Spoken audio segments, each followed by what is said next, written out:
So, and people sit there and they try very hard to convince me it's real, which is actually quite interesting because it's always usually depressed people who sit there and try very hard to defend this idea. If you're so scared, if depression's so terrible, why are you sticking up for it? Why are you fighting so hard to convince me it's such a powerful force? Why shouldn't you be doing the opposite? Shouldn't you be listening to me? Whose team are you on? Like, do you want to be depressed? Like, it's insanity, these people who are so desperate to push this idea. Then you add in the pharmaceutical element and the fact that everyone's taking these fucking drugs, messing with their brain chemistry. It's garbage. I think that you feel depressed sometimes because you're human. Completely true. The best option, the best thing to do is still to get up, be an adult, control your emotions, be stoic, and do the things you're supposed to do day after day. Laying in bed and doing nothing is never going to be the best option. The best option is still to go to the gym, to work hard, to run your business, to be successful. So it doesn't matter. We're talking about the different positions on the chessboard. But if the rules of the game remain the same, regardless of the position you're still trying to win, you still have to do the same things. So does it even matter at this point?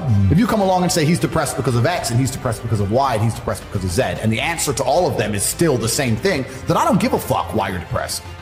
People all talk about depression and say I don't understand it. I will say, listen, there's been times in my life where I was fully functional as an adult. I would never label myself depressed because I don't believe in the idea of labeling myself in the negative, because I don't believe in things that take power from me. But there's been times in my life where I didn't give a fuck if I lived or died. There's been times in my life where I went to fight a man and I didn't give a shit if I lost and even woke up. I had nothing worth living for. I was brokey, didn't have a girlfriend, didn't have any fucking money.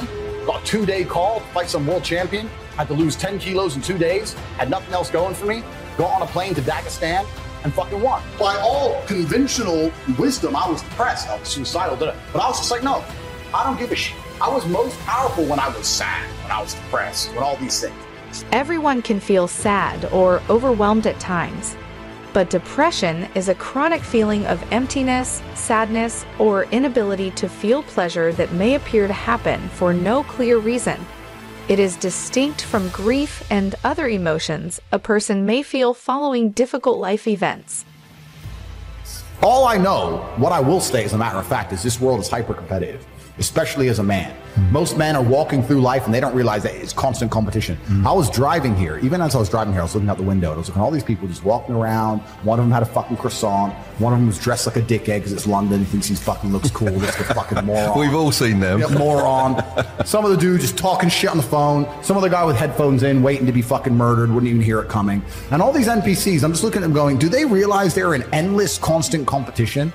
Every single pound they want, someone else wants. Every single girl they want, someone else wants. There are people like me out here. I will destroy, you could get all 30 of them in a room and I will sit by myself and absolutely annihilate them in any single metric. And they're just sitting there just fucking floundering and wandering through life unaware of how competitive the world is. Well, and whinging how unfair it is. And how unfair it is. And this is my point. If the world is truly that competitive, you do not have time to be depressed because it's a non-competitive mind state. You could be depressed for X, Y, Z, whatever. I'm not depressed. And I want the money you want, and I want the girl you want, and I want the status you want, and the car you want, and the house you want. And I'm going to get it, and you're fucking not. And that's the bottom line of life. If you gave that guy that stuff, he probably wouldn't be depressed. Well, he'd get up off his ass and work then, doesn't he? And this is the point. He probably would, because he wouldn't have a direction in life. I think it's a very empowering message that you share. Feeling depressed is real. That is a real thing. And I truly believe that the reason you feel depressed is so that you are inspired into action. You're unhappy with your surroundings and you're inspired.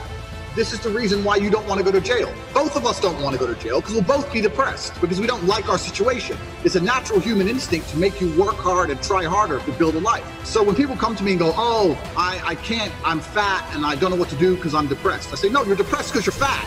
Not the other way around. Feeling depressed is real. But this idea that you could walk through life and everything's fine and you can catch depression from the sky like a disease and strikes your brain and there's nothing you can do about it. No matter how hard you try, you are depressed no matter what. This is garbage. This is complete garbage that's been propagated by the weak-minded.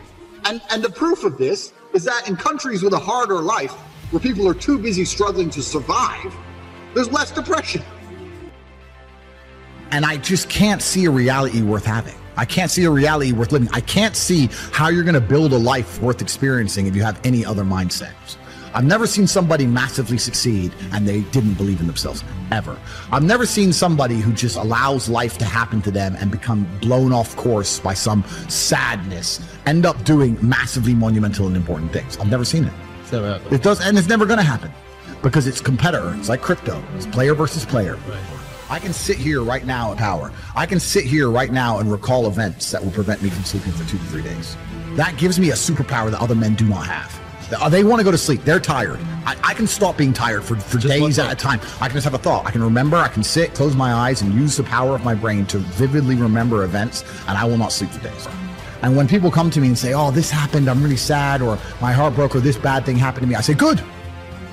Thank the Lord that he's given you this endless source of motivation. You're wasting it. That's your problem.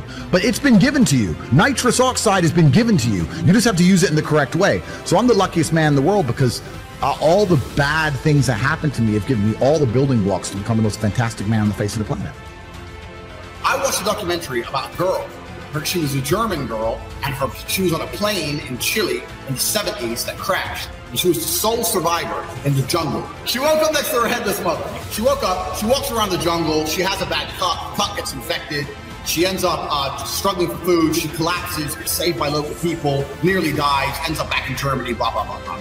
And they asked her in the interview, so how did you recover from this? You woke up next to your headless mother and you nearly died in the jungle, and now it turns out you're alive again and you're back in Germany. What did you do? You know what her reply was?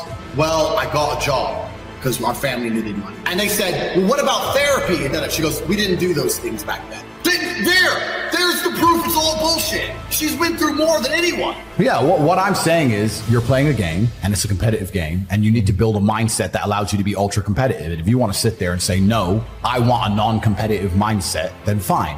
You know what you call people who do not win competitions? Losers. Correct. Dad used to say when I came second, it was like second is the first loser. It's true. And it's just the bottom line of life. And it's kind of interesting because everyone pretends they give a fuck, but nobody does. Especially women. And I know I get attacked for women, but women truly don't give a fuck. If you ask a woman the kind of man she wants, she will never say depressed or sad. Ever. She wants a man who is ultra capable, ultra competent. I've literally had women say to me, you know what I love being around you? I'm like, what? I don't have to think. I'm like, what do you mean? Because I just turn up and like, we just walk in the hotel and staff do anything we want and the jet's just on the runway and we just land and I'm in this beautiful place and I don't even know where I am and I get to just turn my brain off and it's great. Like, they want someone who is fun and spontaneous and charismatic and successful. They don't have time for sad dudes. They don't care. So the world doesn't care. The world has never given a shit about sad men. Instagram's the #1 cause of female depression in the Western world. I'm 100% sure of it. Any girl who's 29, I know girls who are 29, 30 years old, and they're still beautiful, but they'll scroll up and down, and they're nearly in tears about 22. Like, literally, Instagram is that powerful for these women, and they live on it. And so women, they got a ticking time clock, but as a man, you haven't got to be handsome. You ain't got to be pretty. If you're a successful dude and your mind's right, you can be an ogre. And you're still going to be out there doing whatever you want to do and living your life. Depression is the ultimate motivation. Oh, so you're depressed. Okay, so you come along to me and you tell me you're depressed. I expect to see a huge list of what you're achieving for a day. If you're unhappy with your life, if you're depressed, I don't expect you to be popping pills and sitting and laying in bed. I expect you to give me a huge list of everything you're achieving per day. Depression's a fantastic motivation. But people are told the opposite. No, you feel depressed, that's wrong. You should be happy anyway. Take the pills, stay home, take some time off. Complete garbage. You're depressed? Okay, get up, go for a run, lift more weights, make more money, get a second job, get more girls. Like, you can outrun depression. I said this to one guy who was coming to me. That's a great quote right there. You can outrun depression. You ain't got time to be sad if you're getting where you need to get. You ain't got time for that. You can outrun it. If you start working the jobs you need to do and you're training and you're seeing 3 or 4 different girls and you're trying to start your business on the side, you have no time to sit around moping.